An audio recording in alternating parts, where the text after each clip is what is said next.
Hello friends, आप देख रहे हैं सक्सेस स्टडी 1.0 और मैं हूं आशुतोष कुमार। और ये है मेरे साथ शुभम पांडे जी।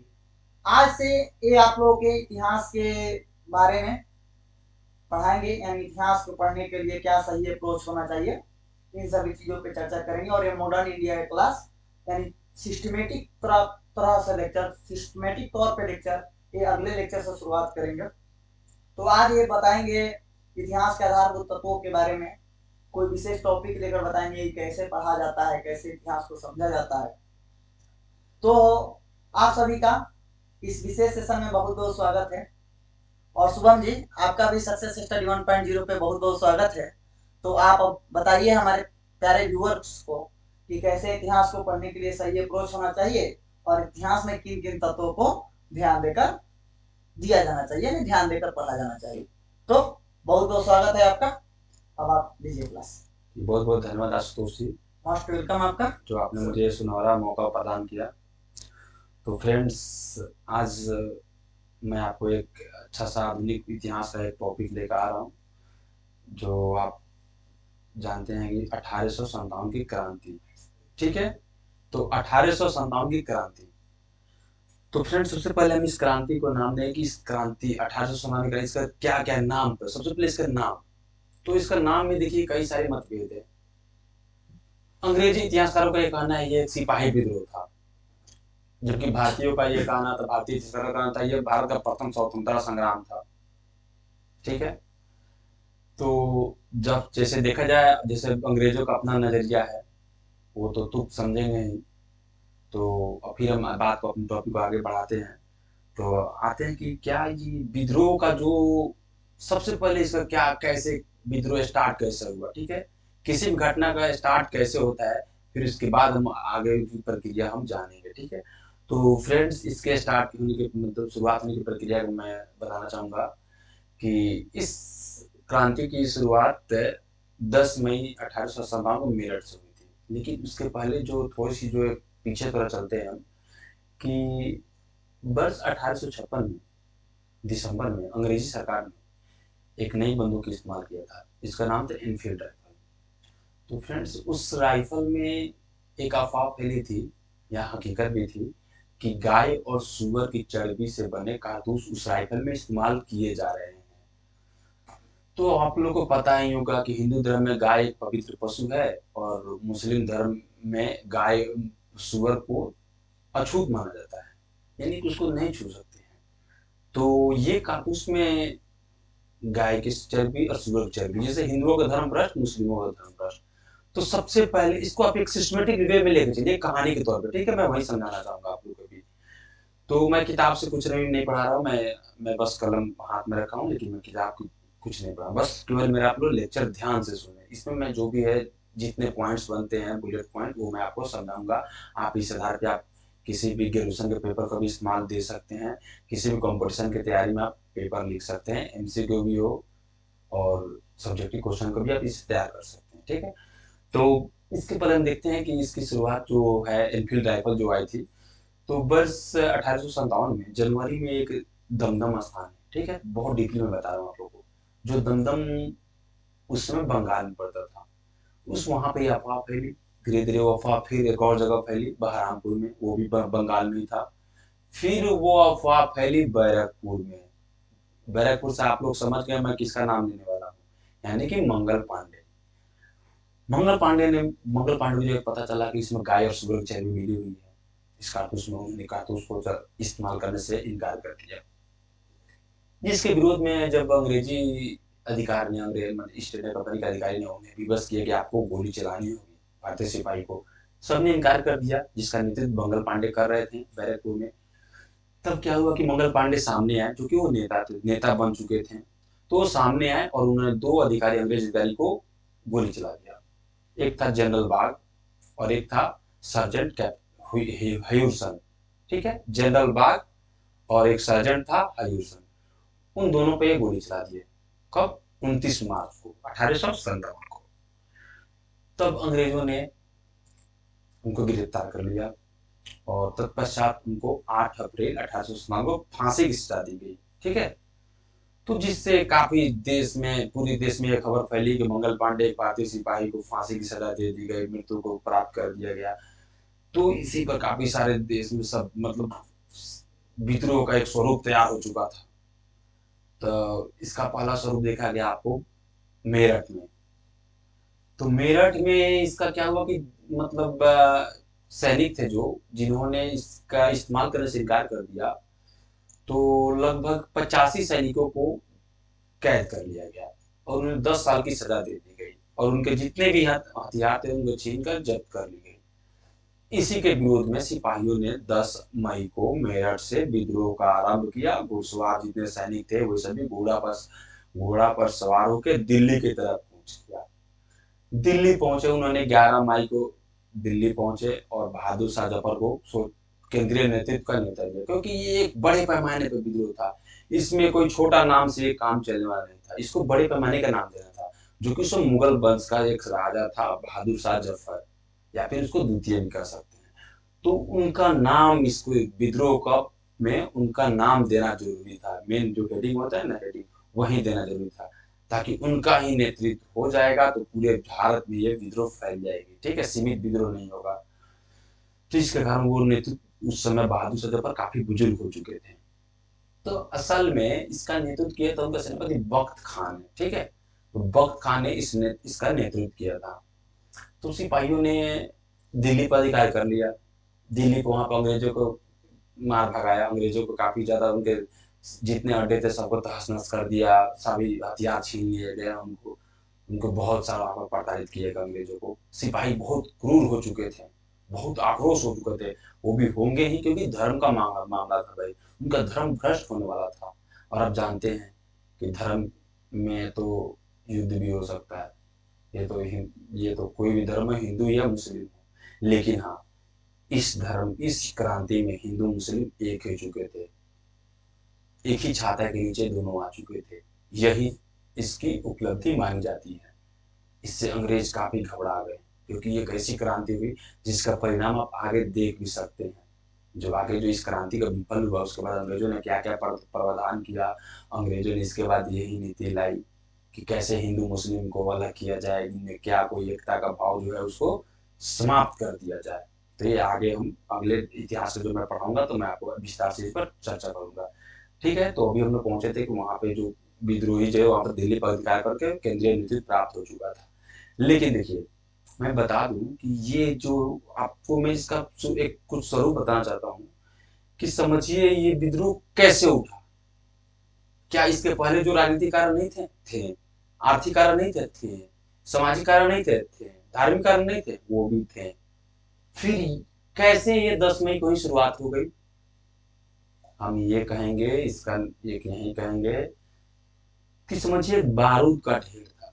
ठीक है, समझ रहे हैं, एक बारूद का ढेर, उसमें एक चिंगारी की तरह काम किया। ये क्या, ये तात्कालिक कारण, चर्बी वाले कारतूस। ठीक है, जब ये कच्चा माचिस के तिली तरह की तरह काम किया, बारूद में आग लग गया, जिससे सभी मुद्दा उठ चुका। राजनीतिक भी उभर चुके थे, राजनीतिक मुद्दा, आर्थिक मुद्दा, सामाजिक मुद्दा, धार्मिक मुद्दा, ये सभी उठ चुके थे। ठीक है, अब हम विस्तार से मतलब एक सभी को सिंपली हम व्याख्या कर रहे हैं। ठीक है, और आप इसको पॉइंट माइंड में रखिए और जो भी एग्जाम में आप उस पर लिख सकते हैं। तो हम राजनीतिक कारण की बात करते हैं। तो राजनीतिक कारण में देख सकते हैं आप, जैसे डलहौजी की जो है दत्तक पुत्र की नीति, यानी कि गोद लेने। जो रियासत गोद लेगा वो अपने जो वंश, उसको वंशानुगत पीढ़ी दर पीढ़ी उसको अपने शासन को अगर चलाएगा गोद लेकर, तो उसकी रियासत को समाप्त कर दी जाएगी, उसे अंग्रेजी साम्राज्य में मिला दिया जाएगा। अंग्रेजों ने ये नियम लाया। तो भाई हुआ क्या, तो इसके अंतर्गत कई सारे देशी रियासत शामिल हो गए, झांसी, नागपुर, सतारा। तो यहाँ के जो राज्य थे वो अंग्रेजी साम्राज्य में मिला लिए गए। अब झांसी की रानी से तो आप परिचित होंगे, खूब लड़ी मर्दानी कही वो झांसी की रानी, वही झांसी की रानी। तो वो जबकि गंगाधर राव की विधवा थी, उनका कोई अपना पुत्र नहीं था, तो उन्होंने गोद लिया था, एक दत्तक पुत्र को गोद लिया था। तो अंग्रेजों ने उनका राज को हड़प लिया, अवध को भी अंग्रेजी साम्राज्य में मिला लिया गया। जो नाना साहब थे, बाजीराव द्वितीय के जो दत्तक पुत्र थे, उनको पूना से भगा दिया गया, कानपुर में रहने के लिए विवश कर दिया गया। ग्वालियर से तात्या टोपे थे, बहुत सारे मतलब नेतृत्व करने वाले थे। तो राजनीतिक कार्य में हम ये कह सके कि ये जो दत्तक पुत्र की नीति थी, इसको लाया गया। वेलीजली के सहायक संधि, सहायक संधि का क्या हुआ कि जो राज्य अगर शासन कुशासन का प्रथा लगा देगा, अवध पर कुशासन का प्रथा कि हाँ शासन अच्छी तरह से नहीं चला रहे, तो उनको अपने राज्य में मिला लिया गया। तो अवध से किसने नेतृत्व किया? तो बेगम हजरत महल ने अपने बेटे, तो देखिए जब ये विद्रोह हुआ तो हजरत महल ने अपने बेटे बिजरिस कदर को सुल्तान नवाब घोषित कर दिया। तो देखिए यानी कि वो सभी लोग इसमें शामिल हो गए प्रत्यक्ष तौर पे, अप्रत्यक्ष नहीं, खुली चुनौती देकर सामने हो गए कि हाँ हमें करना है। झांसी की रानी तलवार लेकर घोड़ा पर सवार होकर मैदान में उतर गई। नाना साहेब, उनके सेनापति तात्या टोपे भी मैदान में आ चुके थे। ऐसे कई सारे। अब हम जैसे और देखें, जैसे पुराने जो जमींदार थे, उनकी जमींदारी प्रथा समाप्त हो चुकी थी, क्योंकि अंग्रेजों ने नए जमींदार पर कब्जा कर चुका था, जो कि अंग्रेजों के पीछे थे। तो इस पर देखें तो हमारे बिहार के बाबू कुंवर सिंह जो आरा से थे, उन्होंने नेतृत्व किया। वो काफी अच्छे महान योद्धा थे, उन्होंने भी इसका नेतृत्व किया। अब देखिए, मैं राजनीतिक कारण आप कुछ समझ चुके होंगे क्या था। तो दत्तक पुत्र की नीति, सहायक संधि, जो छोट बड़े पुराने जमींदार थे उनको दमन किया गया, नए जमींदार वर्ग को उभारा गया जो कि अंग्रेजों के पिट्ठू थे। जैसे 3 पॉइंट समझ सकते हैं आप, इस समझ गए। देखिए बस एक कॉन्सेप्ट बनानी है, कॉन्सेप्ट पर आप चलिएगा तो आगे बहुत कुछ सीख पाइएगा। ठीक है, कॉन्सेप्ट हमें रटना नहीं है, कहीं भी रटना नहीं, बस आपको फिर से मैं रिकॉल करा दूंगा। ठीक है, और फिर उसके बाद आप देखते हैं धार्मिक कारण।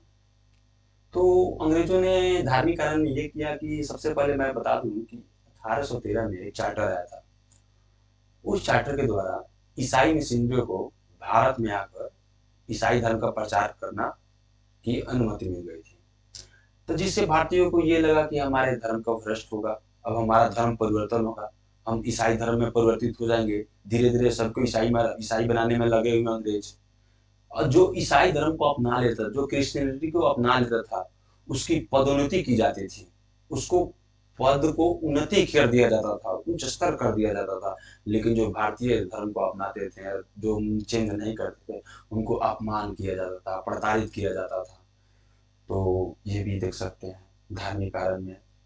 और भी कई सारे मुद्दे थे। अगर धर्म को लेकर देखें तो बहुत सारे अंग्रेज भारतीयों को अगर धर्म से अगर अगर अलग कर दे रहे थे कि जो ईसाई धर्म ही मेन है, ईसाई धर्म को वो काफी ज्यादा मतलब प्रोत्साहित करते थे, और हिंदू धर्म को उतना उसके as a compare to Christianity उतना प्रोत्साहित नहीं करते थे, जिससे हिंदू धर्म अपने आप को कुछ एक संकुचित समझते थे कि हमारे साथ कुछ कमी हो रही है। ठीक है, इसके कारण ये एक धार्मिक मुद्दा के कारण भी वो विद्रोह के लिए तैयार हो चुके थे धर्म के कारण। ठीक है, अब देखते हैं आर्थिक कारण। तो इंग्लैंड में जो औद्योगिक क्रांति की शुरुआत हुई थी, वहाँ पे औद्योगिक क्रांति, वहाँ पे नए नए औद्योगिक उद्योगों की स्थापना हुई थी। तो कच्चे मालों की यहाँ से आपूर्ति की जाती थी और अंग्रेज वहाँ पे इंग्लैंड जाती थी, और वहाँ से तैयार माल यहाँ आती थी। जो तैयार माल वहाँ से आती थी वो बहुत ही कम टैक्स में आती थी। ठीक है, और भारतीय जो तैयार माल थी इस पर अत्यधिक टैक्स लगा दिया जाता, जो कि उसीलिए इसका जो दाम है उसका जो वो प्राइस बहुत अत्यधिक हो जाता था एज कंपेयर टू जो अंग्रेज ब्रिटेन से वस्तु आती थी तैयार माल। तो इससे भारतीय उद्योगों का जो छोटे मोटे उद्योग थे, जो भी सूती, सबसे ज्यादा घात तो लगा सूती वस्त्र उद्योग का। ये सभी कई लोगों का पतन होने लगा, सरकार जितना था ये सब का पतन होने लगा, क्योंकि इसके मार्केट पर छा गया था कौन? तो ब्रिटेन की आधुनिक मशीनें द्वारा तैयार माल। ठीक है, इससे किसान, इससे और देखे तो व्यापारी वर्ग ये सब काफी ज्यादा आक्रोशित हो चुके थे, क्योंकि उनका दमन हो रहा था। ठीक है, सामाजिक हो गया। अब सामाजिक बताता हूँ। देखिए भारतीय समाज में एक रूढ़िवादी परंपरा थी, क्या? सती प्रथा, जिसको विलियम बेटिक ने सती प्रथा पर रोक लगा दी। ठीक है, हालांकि अभी के पॉइंट ऑफ व्यू से देखा जाए तो ये सही सही है, लेकिन उस समय जो रूढ़िवादी परंपरा थी उन लोगों के लिए अपने समाज जो धर्म है उसको, उसके प्रति उनको मतलब लगा कि हमारे धर्म में हस्तक्षेप कर रहे हैं। जो हमारी संस्कृति है उसमें अंग्रेज हस्तक्षेप कर रहे हैं। जो विधवा पुनर्विवाह था उसको बढ़ावा दिया गया। पहले यही था जिसको विधवा है, जिसका पति मर गया, सबसे पहले देखिए आपको बाल विवाह होता था। तो इसलिए जब बाल विवाह होता था, लड़की 12 साल की, जो दूल्हा होता था कभी कभी 25 साल 30 साल, तो इसलिए उससे पहले दूल्हा की मृत्यु होगी, तो वो इसलिए वो जब वो विधवा होगी, तो विधवा पुनर्विवाह उस वक्त मतलब नहीं था, लेकिन अंग्रेजों ने विधवा पुनर्विवाह को बढ़ावा दिया, ठीक है, और बाल विवाह पर रोक लगा दी गई। तो ये अपने धर्म के प्रति जो थे, अपने रूढ़िवादी परंपरा के ये भी चिंतित थे भारतीय समाज में। ये सामाजिक कारण भी हो गई, आर्थिक कारण भी मैंने बता दिया, धार्मिक कारण भी बता दिया, राजनीतिक कारण भी बता दिया, तो कालिक कारण भी मैंने बता दिया। अब देखिए विद्रोह का नेतृत्व कौन कहाँ से किया, तो मैं आपको बता दिया, दिल्ली से बहादुर शाह जफर, बिहार से बाबू वीर कुंवर सिंह आरा से किए थे, लखनऊ से अवध से बेगम हजरत महल ने किया था, कानपुर से नाना साहब ने किया था, ग्वालियर से तात्या टोपे ने किया था, झांसी से झांसी की रानी ने किया था, ठीक है। अब देखिए, अब मैं बताना चाहूंगा कि इसके दमन मतलब इसके विद्रोह का मतलब क्यों असफल हुआ, विफल क्या हुआ, ठीक है। तो विफल होने का कारण कुछ पॉइंट बता रहे हैं, आपको उसको माइंड में रखिएगा कि संसाधन का अभाव था, क्योंकि अंग्रेज के पास आधुनिक तोप थे, आधुनिक बंदूकें थी। अब भारतीय के पास क्या थे, वही भाला तलवार, उनके पास आधुनिक हथियार थे, तो वो सामना नहीं कर पाए, ठीक है, संसाधनों की कमी थी, ठीक है। और उनके पास रेल, डाक सेवा, तार सेवा सभी उनके पास मौजूद थे। भारतीय विद्रोहियों के पास, जो विद्रोह करते थे, उनके पास नहीं थी, जिस कारण वो जो संबंध जो बनाना चाहते थे, जो अपना सूचना जो इधर उधर मतलब फैलाना चाहते थे, वो उसमें कमी आ जा रही थी। अंग्रेजों इसका फायदा उठा, इसीलिए इसी आधार पर उन्होंने इसका दमन भी किया, क्योंकि विद्रोह सभी जगह फैला नहीं। ये विद्रोह 1857 क्रांति पूरे भारत में नहीं फैली, इससे दक्षिण भारत बिल्कुल अलग रहा, पंजाब में देखे वो भी अलग रहा, बस उत्तर भारत में ये फैला। अगर ये विद्रोह पूरे भारत लेवल पे होता तो इसका अलग परिणाम होता, क्योंकि अंग्रेजों को इसे दमन करने के लिए बहुत मेहनत करनी पड़ती, लेकिन ये तो एक सीमित क्षेत्र में था, तो उसका दमन हो गया। लेकिन ऐसा नहीं है कि बस सिपाही विद्रोही जो भारतीय स्वतंत्रता सेनानी थे वो कमजोर थे, अंग्रेजों को बहुत लोहा लेना पड़ा, अंग्रेजों को बहुत लोहा दिया ये, लेकिन फिर भी सीमित था, इसीलिए इसका पतन भी हो गया, ठीक है। और देखिए, अब इसका मैं बताता हूँ इसका परिणाम क्या हुआ। परिणाम यही हुआ कि जब अंग्रेज समझ गए, जो ब्रिटेन के जो जब समझ गए, तो इसके यही परिणाम हुआ कि 1858 के एक्ट के तहत जो यहाँ का जो जो मतलब ईस्ट इंडिया गवर्नमेंट, इसको समाप्त कर दी गई, और यहाँ का जितनी सत्ता थी वो सभी ब्रिटिश क्राउन के हाथों में चली गई, ठीक है। और इसका परिणाम यही ब्रिटिश क्राउन दिल्ली की तब से 1858 से 1947 तक ये ब्रिटिश क्राउन के द्वारा सत्ता हस्तांतरित हो गई ब्रिटिश क्राउन के हाथों में, ठीक है। अब मैं ओवरऑल रिकैप कर दे रहा हूँ फिर से। 10 मई को मेरठ से हुआ था, मेरठ से हुआ था, 11 मई को विद्रोही वहां पहुंचे थे, बहादुर शाह जफर को नेतृत्व करने के लिए क्या था, ठीक है। अब उसके बाद इसका राजनीतिक कारण वही वेलेजली के सहायक संधि डलहौजी का हड़ा, जो डलहौजी की नीति थी, दत्तक पुत्र की नीति, उस नीति के कारण भी कई सारे रियासतों को मिला लिया गया था, जैसे झांसी, सतारा, कानपुर, ठीक है। और अब इसके बाद आर्थिक कारण भी देखेंगे कि औद्योगिक क्रांति के कारण बहुत सारे भारतीय उद्योगों का पतन हो चुका था। और हाँ, एक और चीज, किसानों पर अत्यधिक टैक्स लगाया जाता था, कर, किसानों पर अत्यधिक कर, अगर बाढ़ आ जाए, ठीक है, अकाल आ जाए, फिर भी किसानों को कर देना पड़ता था। तो किसान जब कर देते थे तो कर कहाँ से देंगे, वो साहूकार से ऋण लेंगे, अग्रणी ऋण लेंगे, यानी कि लोन लेंगे।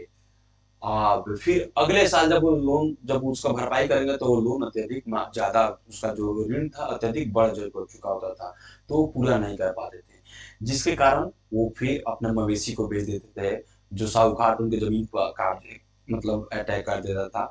इसी के विरोध में भी किसानों ने भी इसमें शामिल हो गए। किसान इसीलिए शामिल हो गए, जब विद्रोह हुआ था किसानों ने साहूकारों की कागजातें जला दी, ठीक है, उनके बही खाते जितने थे वो जला दिए। अपने मवेशियों को छीन लिया। उसके बाद वो भी शांत हो गए कि हाँ भाई हमारा तो काम हो गया, हम जो चाहते थे वो हो गया विद्रोह। लेकिन सबके पास अपना एक सीमित जो होता है ना, एक एक मांग नहीं थी कि हमें देश को आजाद करानी है। देश या रियासतों की यही मांग थी कि हमें दत्तक की नीति वापस मिल जाए, हमें राज को फिर से दे दिया जाए। जमींदारों के जो पुराने वर्ग के जमींदार थे उनका यही काम था, मांग था कि हमारी जो पुरानी जमींदारी प्रथा है वो हमें वापस कर दी जाए। सबका अपना अपना मांग था, लेकिन किसी का एक मांग नहीं था कि भारत देश को आजाद कर दिया जाए अंग्रेजी शासन से। ठीक है, और किसान भी इससे अलग हो गए। और उसके बाद सामाजिक धार्मिक कारण भी समझ सकते हैं कि जो अंग्रेज है ये, हाँ एक और चीज था जो सैनिक में मैं बताऊंगा कि धर्म, अंग्रेज जो थे ये धर्म, एक धार्मिक कारण ये भी शामिल करेंगे कि वे जो भारतीय सैनिक थे, एक एक्ट के तहत आया था 1855 या 56 में, 55 में एक्ट आया था। उस एक्ट के तहत भारतीय सैनिक को जब भी जरूरत पड़े तो वो समुद्र पार, 7 समुद्र पार जाकर भी उनको युद्ध करना पड़ेगा, जो कि धर्म के लिए, हिंदू धर्म में ये मतलब पाप समझा था। समुद्र पर यात्रा कर युद्ध करना, इससे धर्म भ्रष्ट होने का भी संभावना थी। इससे किसान सैनिक और ज्यादा विद्रोह। ठीक है, ये भी धार्मिक कारण था। राजनीतिक कारण मैं बता दिया, सामाजिक कारण भी मैं बता दिया कि जो सती प्रथा थी सब उस पर रोक लगा दी गई, बाल विवाह को रोक लिया गया, विधवा पुनर्विवाह को बढ़ावा दिया गया। ठीक है, और उसके बाद ये हो गया धार्मिक कारण बस। और इसका पतन विद्रोह को विफल क्यों हुआ, तो सीमित संसाधन, केंद्रीय नेतृत्व जो था उसका अभाव था कि बहादुर शाह जफर एक बुजुर्ग व्यक्ति थे। ठीक है, और उसके बाद सीमित क्षेत्र था, पूरे भारत स्तर पर यह नहीं फैला। और उसके बाद सबका एक मांग नहीं था। ठीक है, और इसका परिणाम क्या हुआ कि ईस्ट इंडिया कंपनी को समाप्त कर दिया गया और 1858 के एक्ट के तहत ब्रिटिश जो सत्ता था वो सभी ब्रिटिश क्राउन के हाथों में चली गई। ठीक है दोस्तों, तो अब मैं आशा करता हूँ कि आप लोग को ये वीडियो बहुत ही अच्छा समझ में आया होगा। अगर इनसे कोई त्रुटि होगी तो उसके लिए मैं क्षमा चाहूँगा। अगर फिर मैं आगे, अगर आप लोग का अगर सपोर्ट रहा तो मैं आगे इससे भी और बेहतरीन प्रयास करूँगा वीडियो बनाने का। ये मेरा एक्सपीरियंस और मेरा बढ़ेगा। ठीक है दोस्तों, तो बहुत बहुत धन्यवाद। सक्सेस स्टडी 1.0 में आपका बहुत बहुत धन्यवाद। थैंक यू दोस्तों।